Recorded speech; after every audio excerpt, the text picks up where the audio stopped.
This is Abe Friedtanzer from Awards Buzz. So excited to be here with Peter Berg talking about American Primeval. How are you? I'm good, man. Thank you. Can you tell me about your interest in and knowledge of this time period in American history?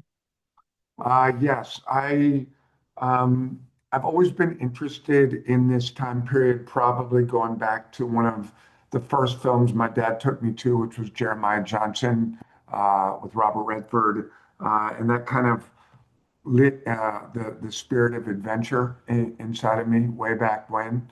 Um, And as I've sort of traveled around and done my thing, I have come to learn, or had come to learn, about the Mormons Meadows Massacre, which occurred in 1857.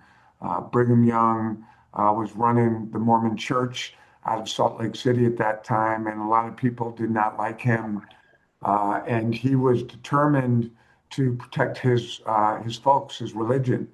And there was an incident in 1857 where 150 pioneers were killed by members of Brigham Young's army, which was called the Nauvoo Legion.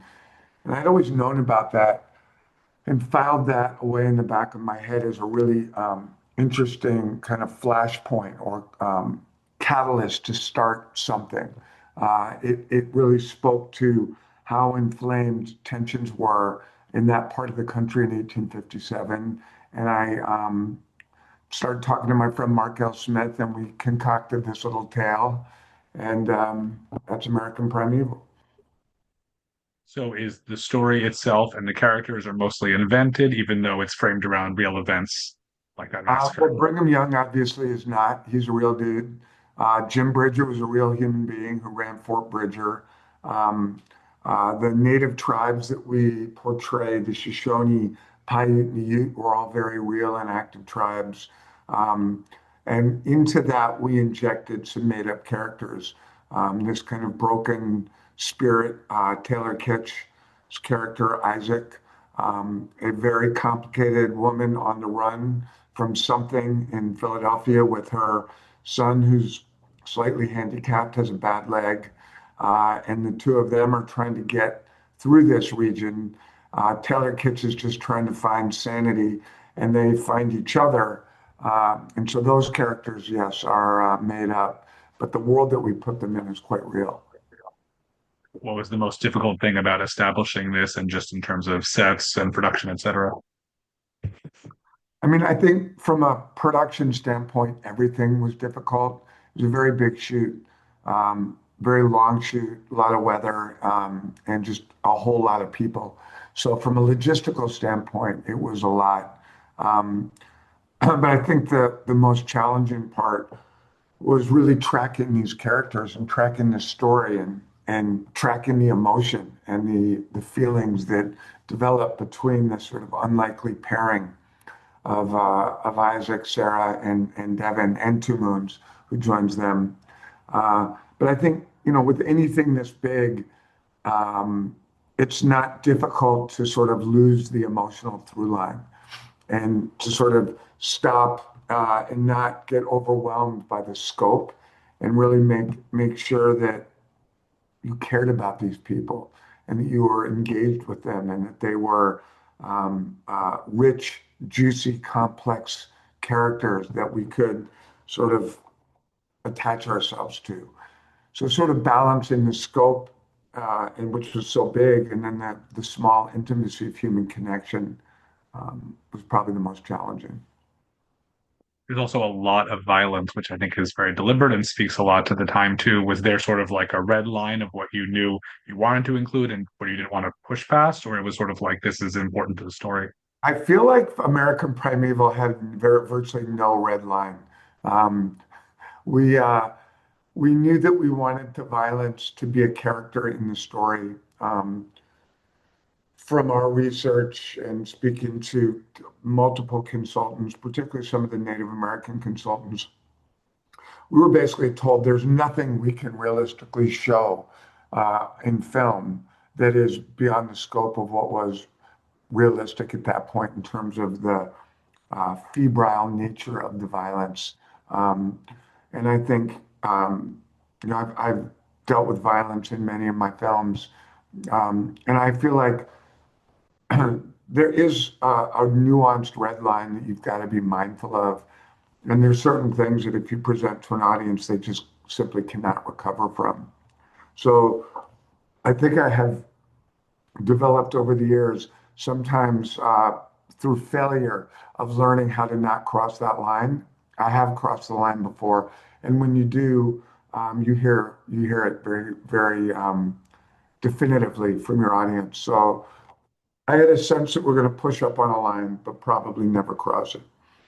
I think it's also appropriate given the title and given the setting. I don't think someone comes into this and said, "This is this is Yeah, violent." I thought I was watching, a romantic comedy or something, you've been warned. Enter at your own risk. It's also a pretty, dismal ending in a lot of ways for some of the characters, especially, for Jacob after searching, for so long for his wife, and it's sort of a Romeo and Juliet without all the magical romance quality to it. Romeo and Juliet without the Romeo and Juliet. Take that kind of innocent, pure love out of it, and you've got Jacob and Abish. Yes, it's just two misguided individuals that would probably both have been better off if they had never met. But they did, and they're decent people, and they're trying to make the best of a forced marriage and an uncertain future. And unfortunately for them, like so many marriages, it just doesn't work out. You have such a great cast here. Obviously, this is not your first time working with Taylor. How has your relationship evolved with him since, I think it's been almost 2 decades now, right? Yeah, I mean, I think it's kind of a combination of trust, and obviously we're familiar with each other, and we're basically brothers that fight a lot, and that to me just that gives me added confidence to know that I'm going into something kind of as taxing and grueling as American Primeval was, with someone that I know and trust and love. Um, and I think kind of one of the things that I appreciate about my friendship with Taylor is that we're growing, and we're both maturing and we have different interests and we have expanding interests that we're respectful of. And that helps us bring, I think, growth and innovation to the relationship.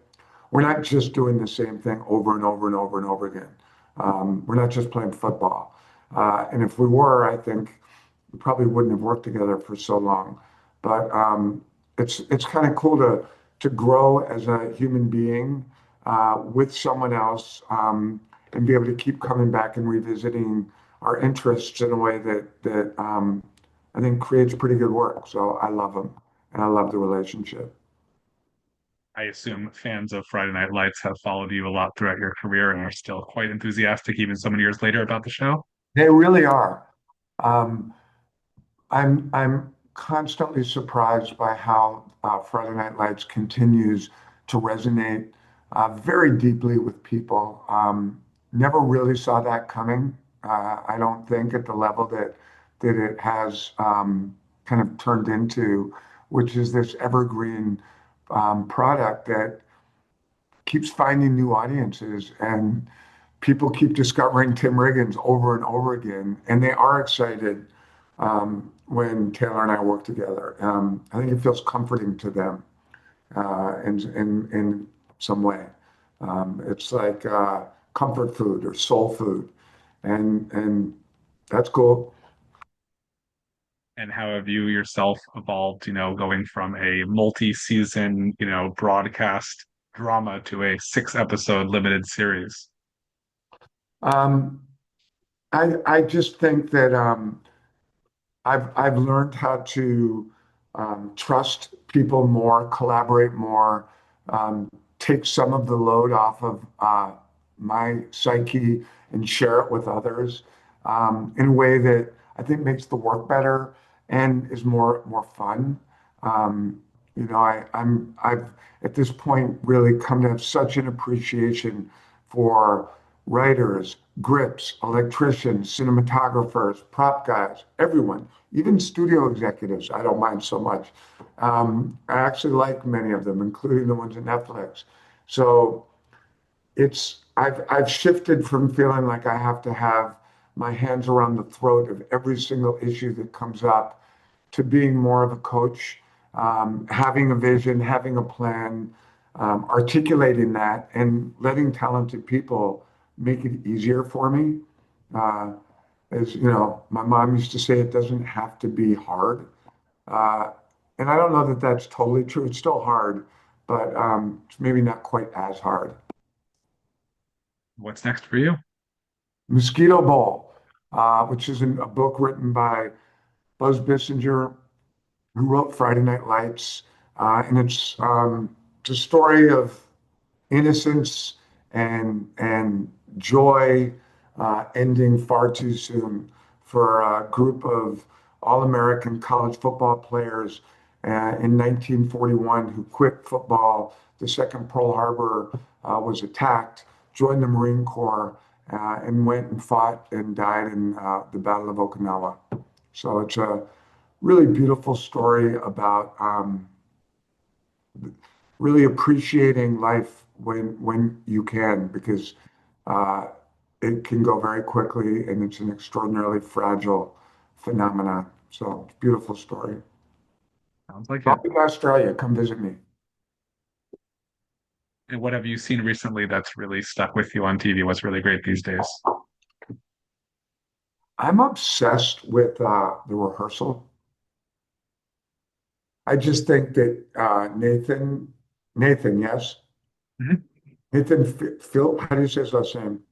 I think it's Fielder. Yeah, I think he is an absolute genius on a levels that I have rarely seen anybody working at and thinking at and creating at. I don't know, like Peter Sellers or Charlie Chaplin come to mind when I just get tastes of just how nuanced and complex and genius The Rehearsal is. So right now it's The Rehearsal.